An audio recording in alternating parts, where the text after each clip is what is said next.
9. Is it 9? Is it 9? It is. 9. It is It's 9. 9. Yes. Correct us if we're wrong. We're probably not though. Yeah, I think it's 9. It's 9. No. But I want to thank y'all for coming back. If you are new here, then welcome, welcome, welcome. If this is your second or third time, then welcome back. Thank you for coming back and clicking on that button to watch us here. You can find us on TikTok at 4Journeys 4. You can find us here on YouTube at 4Journeys, and Journeys is spelled Journies. Before going any further, please like this video. Please hit that notification button so that you are notified every time a new episode is out. And please subscribe to our channel. It really helps us, and it helps other people be aware of us. Absolutely. So please subscribe to our channel. And this week we're going to be talking about you will repeat what you do not repair. Yes. Oh, but before we jump into it, I want to say something about our last episode. Okay. The last episode we did, I mentioned something about I can understand why somebody would be jealous of me.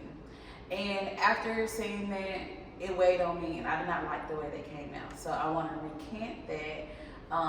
And what I really meant to say is, we were talking about belief, or what is something that we started to believe in this year. Right. And one of those things that I should have said is, I started to believe in myself, believe that I was worthy. Not that I want anybody to be jealous of me, because I do not.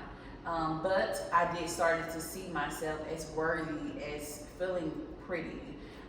Worthy of being wanted by someone, just worthy. And there was something I did not feel before, but there was a new belief that I started to have of myself, is worthiness. So that's what I should have said instead of that. I guess that was my pride talking, and that's something that, I'm dealing with. But it's a battle that I'm fighting, so pray We for me. all are fighting battles. Yes. Hence why today's topic is so important. We Yeah. repeat what we do not repair. Yep. Episode 8. So Yes.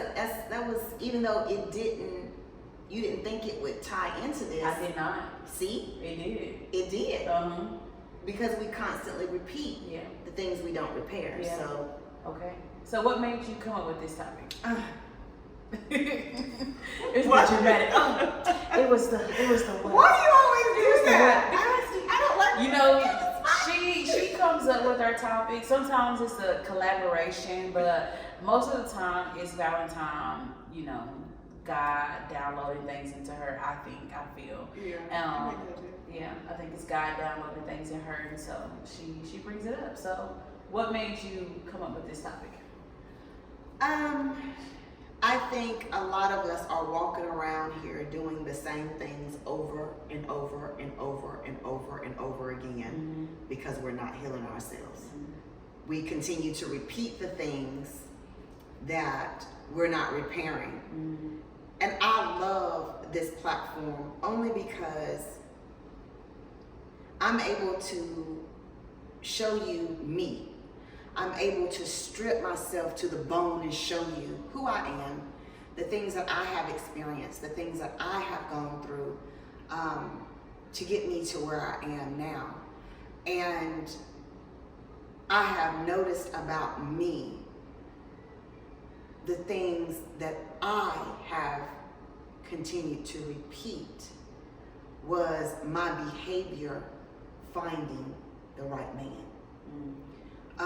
There are other things that I have, done in my life where I've seen as I look back at the footprints, and I say, the reason why this happened is because I continued to do this over and over and over and over again. So, which brings us to the topic. I often, like you said, God downloads. I often look back in the sand and see that one set of footprints and wonder, God, why was there only one set of footprints?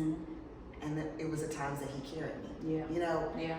because I've made so many mistakes, because I've done things over and over and over again, and through it all, he stayed with me. He stuck with me. He, you know, guided me. He carried me, and my repeat of finding the wrong man. So just looking back on my life and just trying to figure out, why do we continue to make the same mistakes? Why do we continue to do the same things over and over and over again? Yeah. Is it because we don't see it? Is it because we don't see ourselves? Yeah. Is it because we are not aware? Is it because we don't care? Is it because we're not accountable? Is it because we don't care about the consequences? Yeah. So, you know, when you were saying the why, the first thing that popped in my head is my why was not seeing myself, or sometimes life, not sometimes, all the time, life can just get so busy and you're doing your day to day. You're going to work. If you have kids, you work, you go to work, you go home to your kids, you're feeding them, getting them ready for bed, doing the cycle all over again. So life becomes a cycle.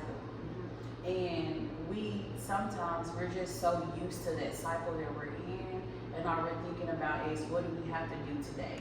We have to, I gotta get the kids up for school, I gotta get them ready, or this one has a project, or this one's going on a field trip. And those things take over being able to see yourself. So you will repeat a lot of the same things if you don't take that time to see, okay, this day didn't go well. This week this was not a good week. Why wasn't this a good week? You know, you don't take time to ask yourself why. Why did I have this bad week? Or why do I keep having these same situations with guys? Just having that why, and it takes a certain mindset to do that. oh my God, yes. That's not for the weak. that ain't for the weak. When you can reflect, and it takes a lot to look in the mirror and see yourself for who you are, your flaws, your good, your bad, your ugly. That is the hardest thing, I think, as humans that we have. Yeah.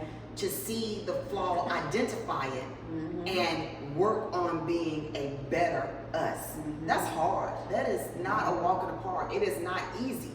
It is a very difficult task. So I take time to reflect. Wonder why I'm here and I'm single. And I'll tell anybody, I won't tell you that my growing up life was excellent, because it wasn't. I was in a home with my mom and dad. My father was an amazing father, but not so good of a husband. So I think the surface of him, as I saw him fathering, was a good father. But I think the subconscious of me saw the man.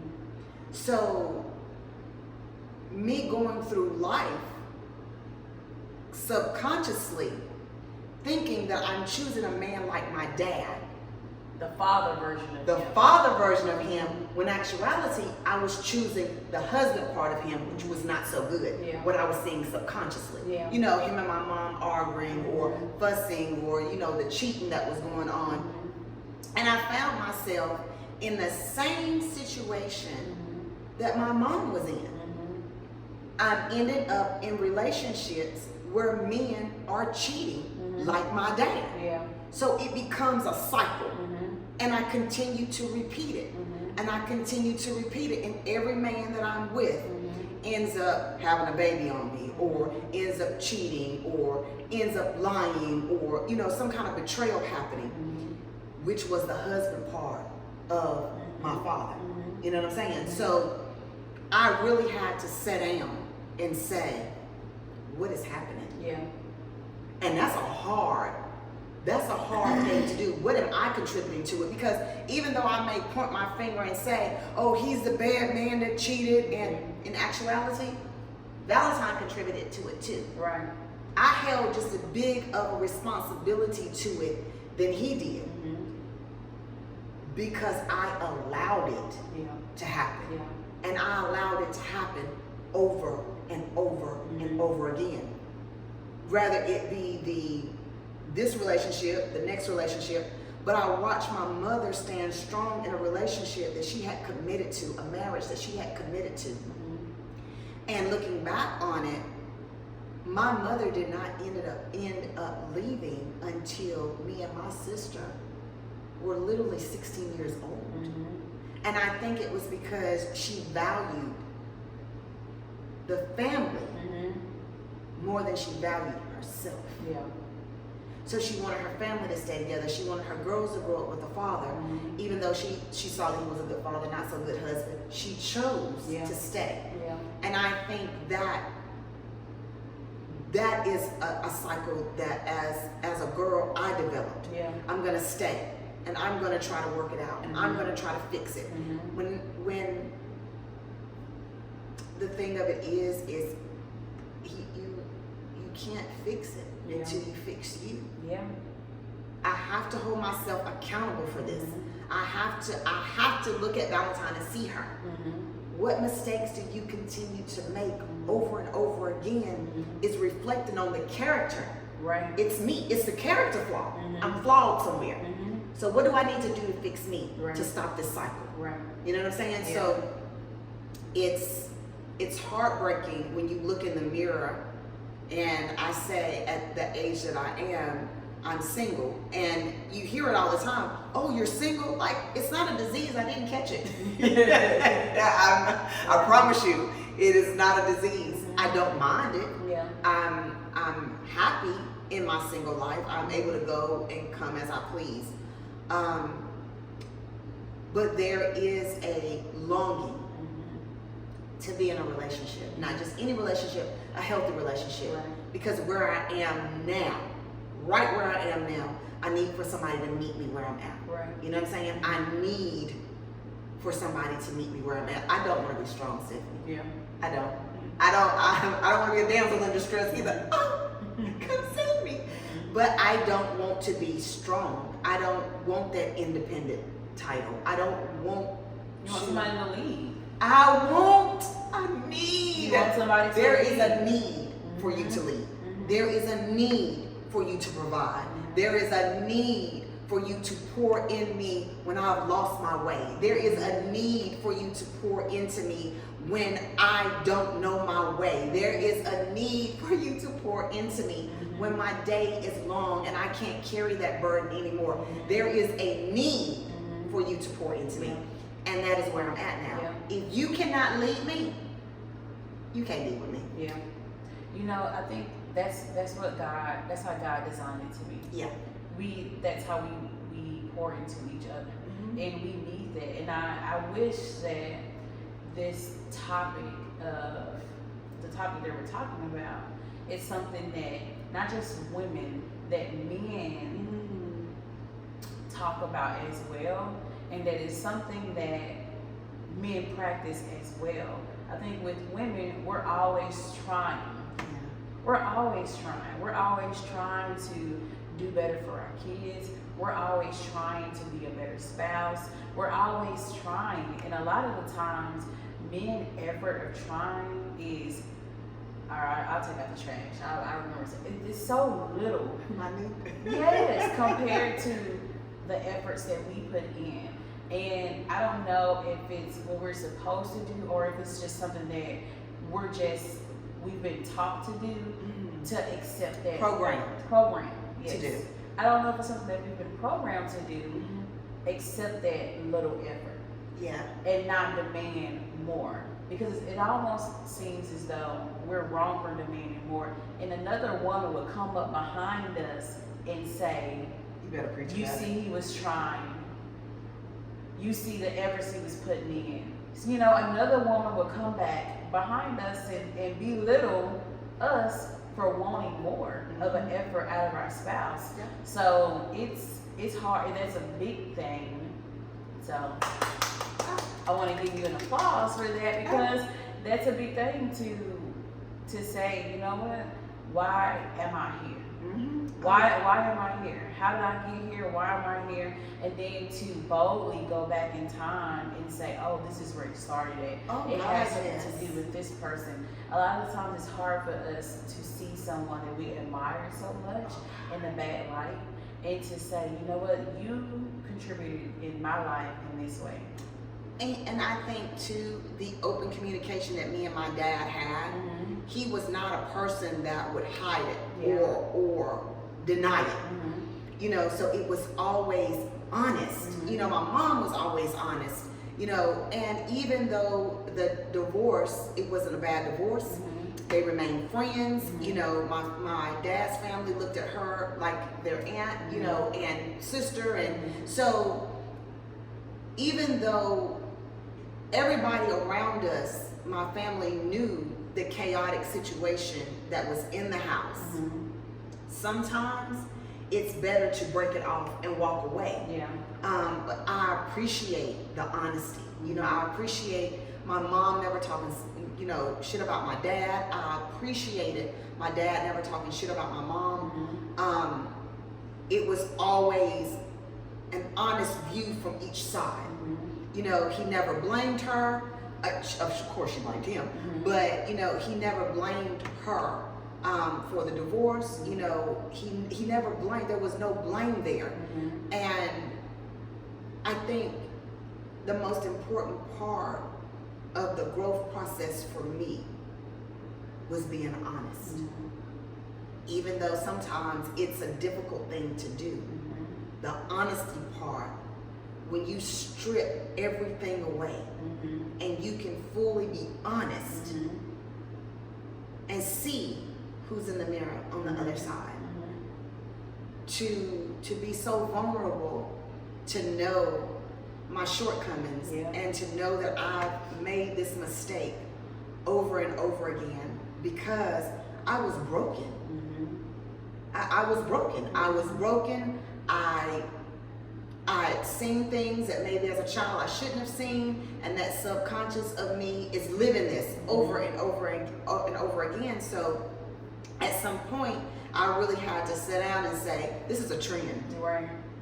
This is the end of episode 9. Is it 9? Yes, it's 9. Episode 9. Thank you all for watching. Please remember to like, share, and comment. Subscribe. Subscribe to our channel. Subscribe. Hit that notification button. Ding, ding, ding. Yes, so that you are aware of when we're posting a new video. So thank you for watching. Thank you. Thank you. God bless everybody. Yes, and I hope you enjoy the journey. Enjoy the journey. Enjoy the journey. Bye. Bye. Until next